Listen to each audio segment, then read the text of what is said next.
You. So, right, today is very quick. We'll talk about why I actually wanted the market to take out lows last week. From last week, I said I wanted it to take out monthly lows and all of that. So if you can see, using our daily range from this low up to this high here, you could see where is the market reacting to this area of 50%. See where the consolidation started when it got to our 50% level. So obviously, we all know what happens when the market gets to 50%. All right, for the sake of those who doesn't know, okay. If it gets to the 50% area, I would like it to take out a low before continue going up. So if the market is actually bullish, I want it to come down, take out the low. That's after it gets to a 50% discount. If 50, sorry, if after it gets to the 50% area.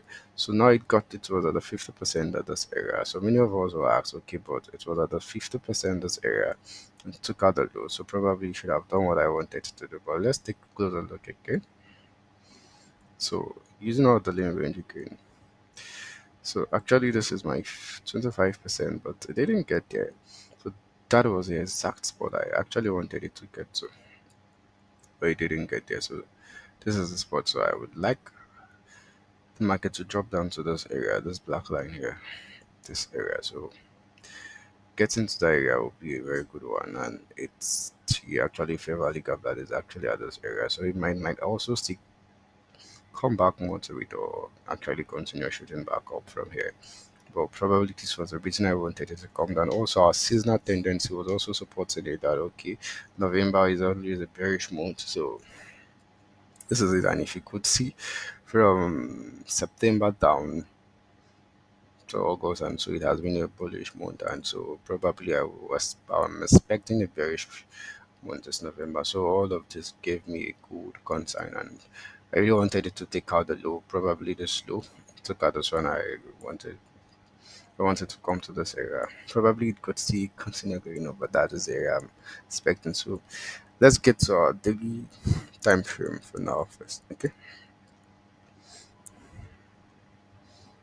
All right. There's something I wrote down. Okay. Let me bring it down so you could all see.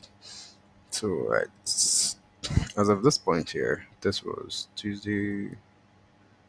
All right. This is Monday. Here. This is the Monday, this red candle here that I was expecting.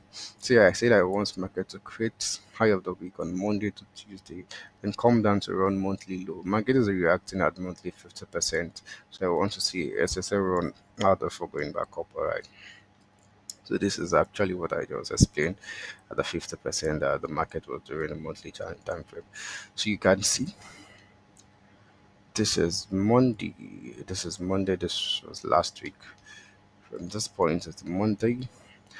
But actually, many of us will be wanting the market to at least get to this point first before coming back down. But obviously, the market didn't get to this point. So I'm saying, okay, it's a fair value gap, and they wanted to at least react to that point before dropping down if it wants to go down. But it didn't. Why?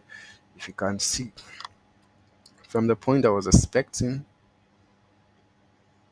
if I use my daily range to that point, that area is actually at the area of the 50% discount. You could see it's actually at that area of the 50% equilibrium. So now it's a measuring gap.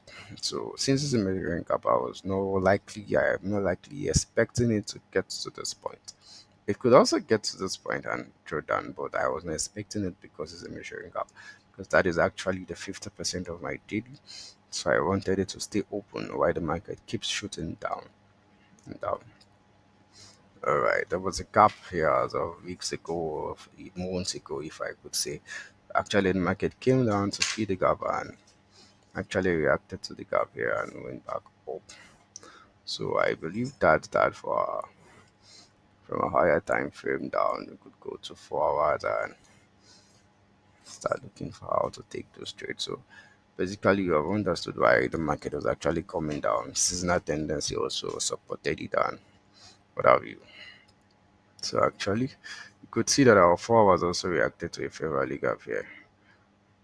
Then shut down the mall. That was last week. So probably this is a Monday, Sunday, and this is a Monday of it. So you could see I'll call this an institutional order. Look at it, it came up a little bit, got into the fair value gap here as of Sunday and started coming down. It had coming to fill it up. Just the 50% discount of it. So see that point there.